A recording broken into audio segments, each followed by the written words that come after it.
Hello friends, welcome to my channel Aarambh classes. आज के इस वीडियो में हम लोग एनसीईआरटी 360 डिग्री के हिस्ट्री के क्वेश्चंस का डिस्कशन आपके साथ करेंगे। इस बुक में क्लास 6 से लेकर 12 तक एनसीईआरटी हिस्ट्री के सभी चैप्टर्स के पेज बाय पेज क्वेश्चंस दिए हुए हैं। तो बिना देर किए चलिए आज का ये वीडियो शुरू करते हैं। क्लास 11 के चैप्टर 3 तक के क्वेश्चंस का डिस्कशन हम लोगों ने इस सीरीज के प्रीवियस पार्ट में कर लिया है। आज हम लोग उसके आगे के क्वेश्चंस का डिस्कशन आपके साथ करेंगे।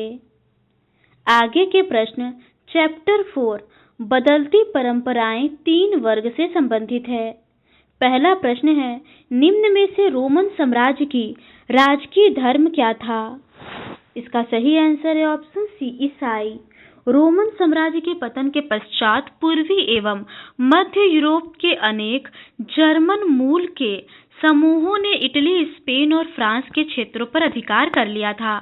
किसी भी संगठित राजनीतिक बल के अभाव में प्रायः युद्ध होते थे और अपनी भूमि की रक्षा के लिए संसाधन जुटाना अति आवश्यक हो गया था। इस प्रकार से सामाजिक ढांचे का केंद्र बिंदु भूमि पर नियंत्रण था। इसकी विशेषताएं जर्मन रीति रिवाजों और शाही रोम की परंपराओं से ली गई थी। ईसाई धर्म, जो 4वीं सदी से रोमन साम्राज्य का राजकीय धर्म था, रोम के पतन के पश्चात भी बचा रहा और धीरे धीरे मध्य और उत्तरी यूरोप में फैल गया। चर्च भी यूरोप में एक मुख्य भूमि धारक और राजनीतिक शक्ति बन गया था। अगला प्रश्न है, रोमन साम्राज्य के पतन के पश्चात पूर्वी तथा मध्य यूरोप के अनेक जर्मन समूहों ने किन क्षेत्रों पर अधिकार कर लिया? इसका सही आंसर है ऑप्शन डी, उपरोक्त सभी। इटली, स्पेन और फ्रांस। रोमन साम्राज्य के पतन के पश्चात पूर्वी एवं मध्य यूरोप के अनेक जर्मन मूल के समूहों ने इटली, स्पेन और फ्रांस के क्षेत्रों पर अधिकार कर लिया था। किसी भी संगठित राजनीतिक बल के अभाव में प्रायः युद्ध होते थे और अपनी भूमि की रक्षा के लिए संसाधन जुटाना अति आवश्यक हो गया था। इस प्रकार से सामाजिक ढांचे का केंद्र बिंदु भूमि पर नियंत्रण था। इसकी विशेषताएं जर्मन रीति रिवाजों और शाही रोम की परंपराओं से ली गई थी। ईसाई धर्म, जो 4वीं सदी से रोमन साम्राज्य का राजकीय धर्म था, रोम के पतन के पश्चात भी बचा रहा और धीरे धीरे मध्य और उत्तरी यूरोप में फैल गया। चर्च भी यूरोप में एक मुख्य भूमि धारक और राजनीतिक शक्ति बन गया था। अगला प्रश्न है, सामंतवाद पर काम करने वाले फ्रांस के सर्वप्रथम विद्वान कौन थे? इसका सही आंसर है ऑप्शन ए, मार्क ब्लॉक। सामंतवाद पर सर्वप्रथम काम करने वाले विद्वानों में से एक फ्रांस के मार्क ब्लॉक थे। मार्क ब्लॉक फ्रांस के विद्वानों के उस वर्ग से थे जिनका यह तर्क था कि इतिहास की विषय वस्तु राजनीतिक इतिहास, अंतर्राष्ट्रीय संबंध और महान व्यक्तियों की जीवनियों से कुछ अधिक है। अगला प्रश्न है, 9वीं से 16वीं शताब्दी के मध्य पश्चिमी यूरोप में निम्नलिखित में से कौन सा वर्ग प्रचलित नहीं हुआ? इसका सही आंसर है ऑप्शन बी, व्यापारी वर्ग। 3 वर्ग जो इस अध्याय का केंद्र बिंदु है से हमारा अभिप्राय 3 सामाजिक श्रेणियों से है: ईसाई पादरी, भूमि धारक अभिजात वर्ग और कृषक। इन 3 वर्गों के बीच बदलते संबंध कई सदियों तक यूरोप के इतिहास को गढ़ने वाले महत्वपूर्ण कारक थे।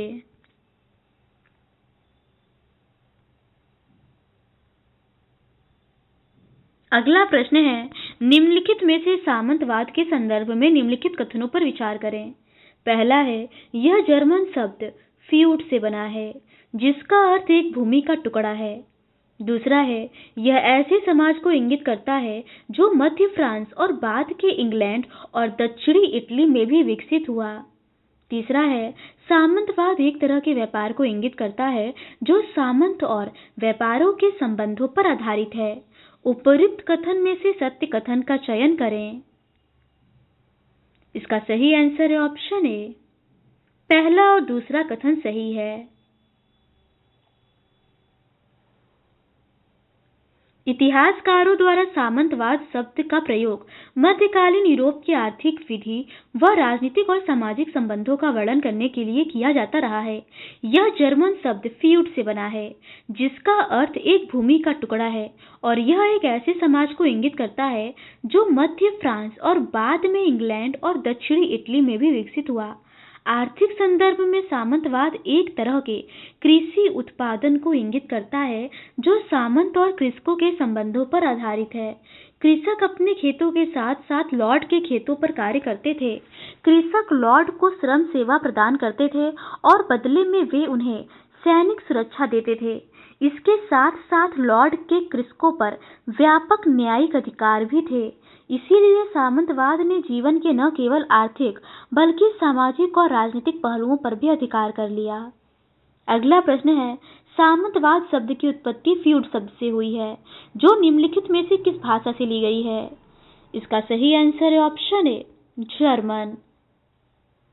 इतिहासकारों द्वारा सामंतवाद शब्द का प्रयोग मध्यकालीन यूरोप की आर्थिक, विधिक, राजनीतिक और सामाजिक संबंधों का वर्णन करने के लिए किया जाता रहा है।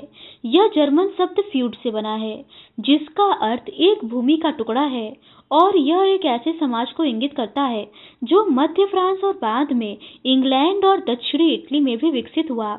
आर्थिक संदर्भ में सामंतवाद एक तरह के कृषि उत्पादन को इंगित करता है जो सामंत और कृषकों के संबंधों पर आधारित है। कृषक अपने खेतों के साथ साथ लॉर्ड के खेतों पर कार्य करते थे।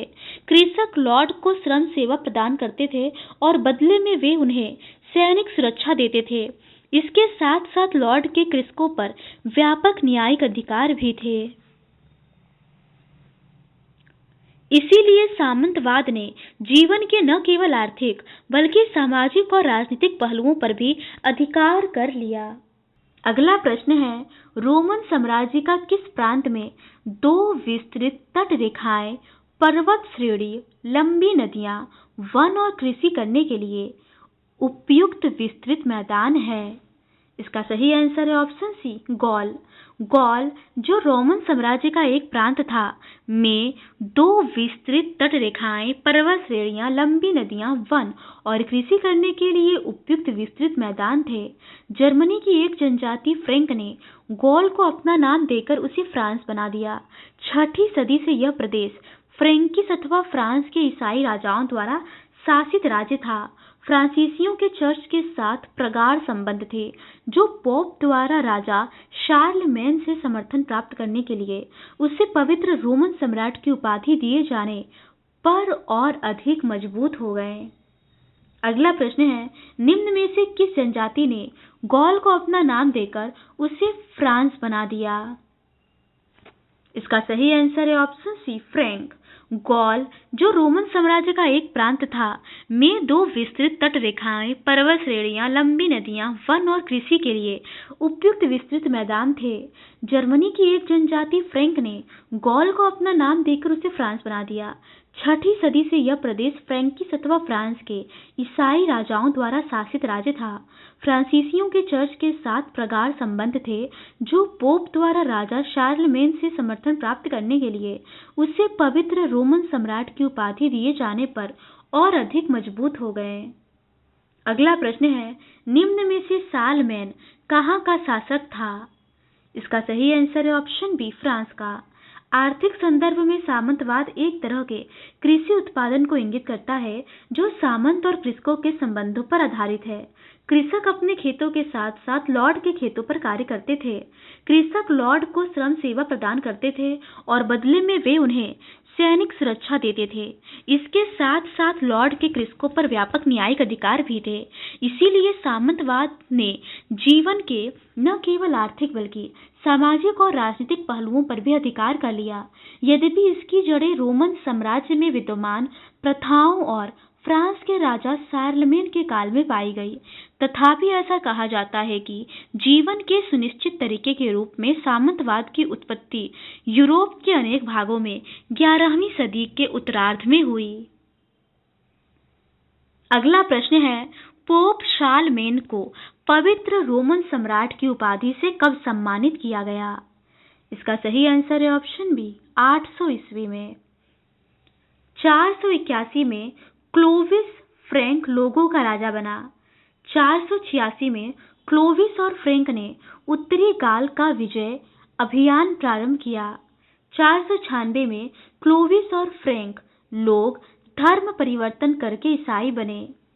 714 में चार्ल्स मार्टल राजमहल का मेयर बना। 751 में मार्टल का पुत्र पेपिन फ्रैंक लोगों के शासक को अपदस्थ करके शासक बना और उसने एक अलग वंश की स्थापना की। विजय अभियानों ने राज्य का आकार दुगना कर दिया।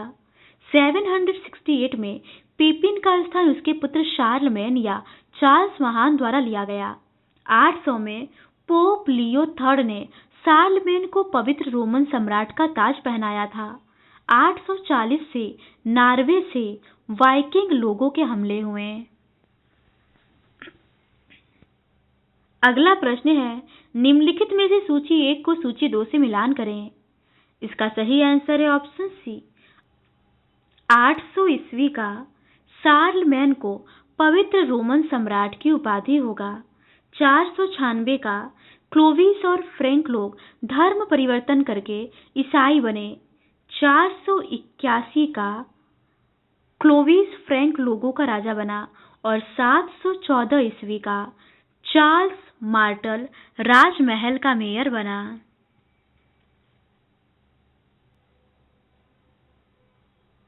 (481) में क्लोविस फ्रैंक लोगों का राजा बना। 486 में क्लोविस और फ्रैंक ने उत्तरी गॉल का विजय अभियान प्रारंभ किया। 496 में क्लोविस और फ्रैंक लोग धर्म परिवर्तन करके ईसाई बने। 714 में चार्ल्स मार्टल राजमहल का मेयर बना। 800 में पोप लियो III ने शार्लमेन को पवित्र रोमन सम्राट का ताज पहनाया गया। अगला प्रश्न है, एक सक्रिय जल मार्ग के पार स्थित इंग्लैंड स्कॉटलैंड द्वीपों को किस सदी में और किस राजकुमार ने जीत लिया था? इसका सही आंसर है ऑप्शन बी। 11वीं सदी में फ्रांस के एक नारमंडी के राजकुमार ने जर्मनी की एक जनजाति फ्रैंक ने गॉल को अपना नाम देकर उसे फ्रांस बना दिया। 6ठी सदी से यह प्रदेश फ्रैंकिस अथवा फ्रांस के ईसाई राजाओं द्वारा शासित राज्य था। फ्रांसीसियों के चर्च के साथ प्रगाढ़ संबंध थे, जो पोप द्वारा राजा शार्लमेन से समर्थन प्राप्त करने के लिए उसे पवित्र रोमन सम्राट की उपाधि दिए जाने पर और अधिक मजबूत हो गए। एक सक्रिय जल मार्ग के पार स्थित इंग्लैंड स्कॉटलैंड द्वीपों को 11वीं सदी में फ्रांस के एक प्रांत नारमंडी के राजकुमार द्वारा जीत लिया गया था। अगला प्रश्न है, निम्न में से कौन सा वर्ग तत्कालीन फ्रांस की सामाजिक श्रेणी से संबंधित नहीं है?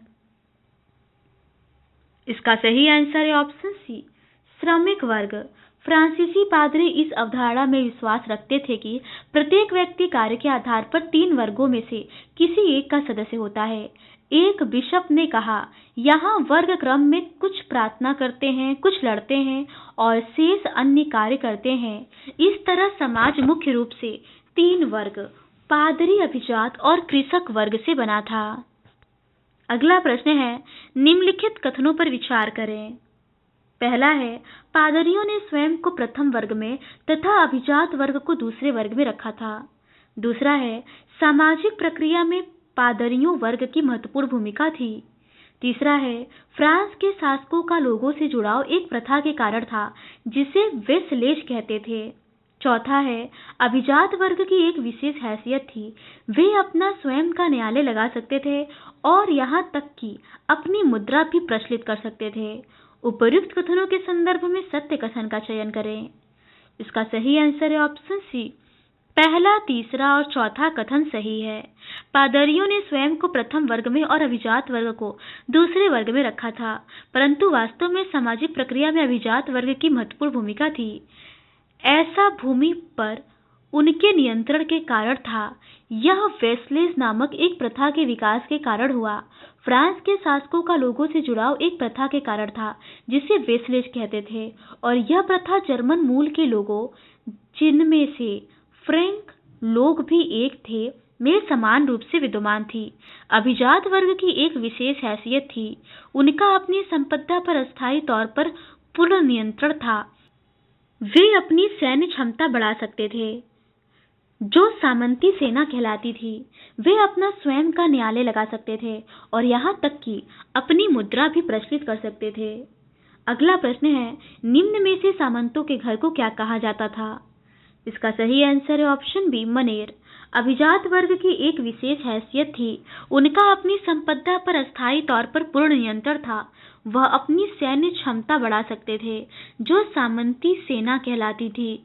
वे अपना स्वयं का न्यायालय लगा सकते थे और यहाँ तक कि अपनी मुद्रा भी प्रचलित कर सकते थे। वे अपनी भूमि पर बसे सभी व्यक्तियों के मालिक थे। वे विस्तृत क्षेत्रों के स्वामी थे, जिसमें उनके घर, उनके निजी खेत जोत व चारागाह और उनके आसामी कृषकों के घर और खेत होते थे। उनका घर मेनर कहलाता था। उनकी व्यक्तिगत भूमि कृषकों द्वारा जोती जाती थी, जिसको आवश्यकता पड़ने पर युद्ध के समय पैदल सैनिकों के रूप में कार्य करना पड़ता था और साथ ही साथ अपने खेतों पर भी काम करना पड़ता था। अगला प्रश्न है, निम्नलिखित में से लॉर्ड का क्या कार्य होता था?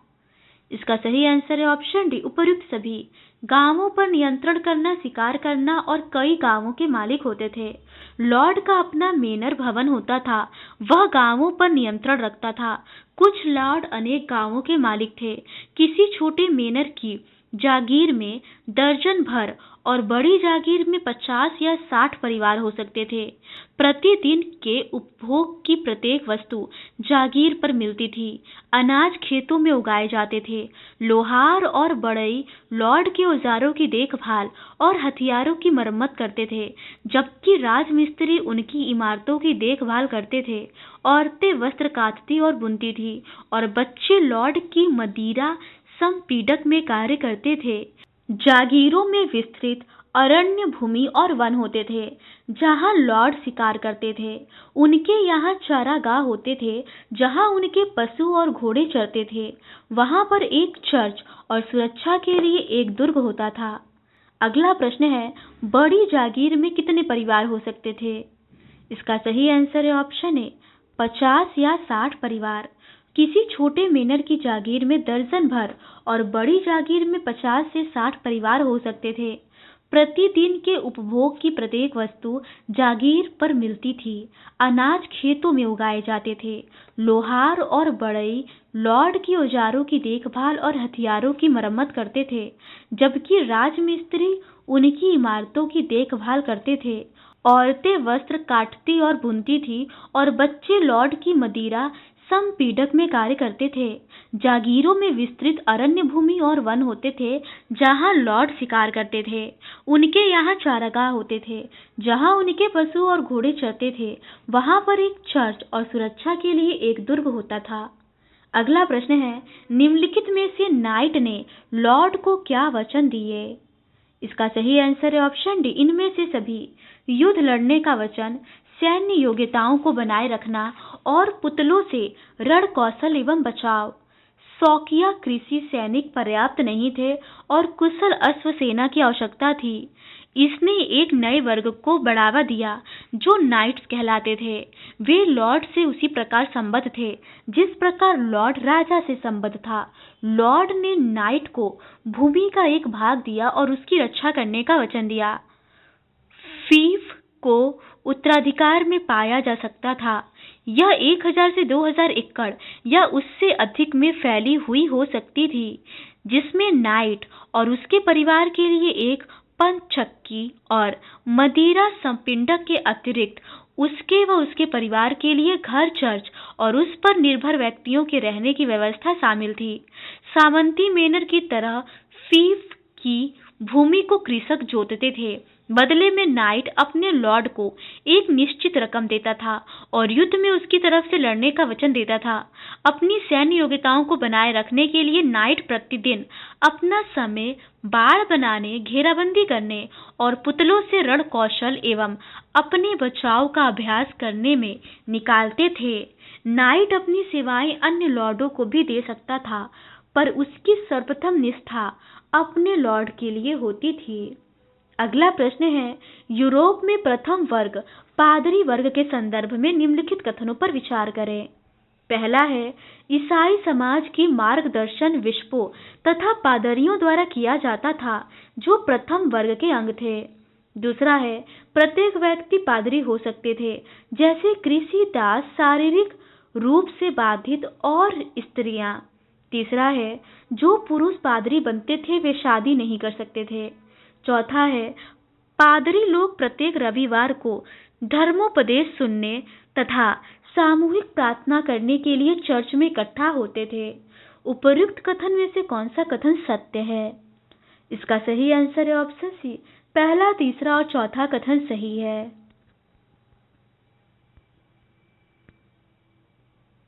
कैथोलिक चर्च के अपने नियम थे।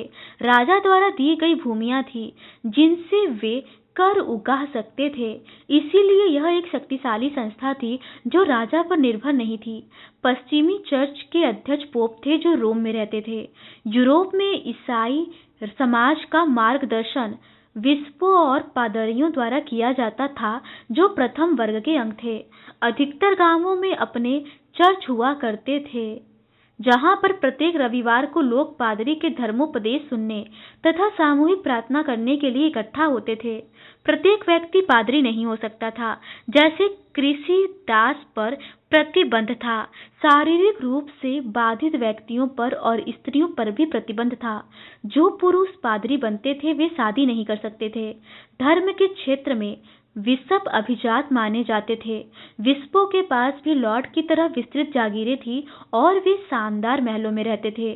चर्च को 1 वर्ष के अंतराल में कृषक से उसकी उपज का 10वां भाग लेने का अधिकार था, जिसे टीथ कहते थे। अमीरों द्वारा अपने कल्याण और मरणोपरांत अपने रिश्तेदारों के कल्याण हेतु दिए जाने वाला दान भी आय का एक स्रोत था। अगला प्रश्न है, चर्च के द्वारा कृषक से 1 वर्ष के अंतराल में लिया जाने वाला उपज का 10वां भाग कहलाता था। इसका सही आंसर है ऑप्शन ए, टीथ। प्रत्येक व्यक्ति पादरी नहीं हो सकता था, जैसे कृषि दास पर प्रतिबंध था। शारीरिक रूप से बाधित व्यक्तियों पर और स्त्रियों पर भी प्रतिबंध था।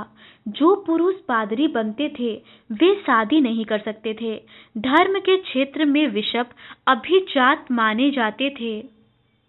बिशपों के पास भी लॉर्ड की तरह विस्तृत जागीरें थी और वे शानदार महलों में रहते थे।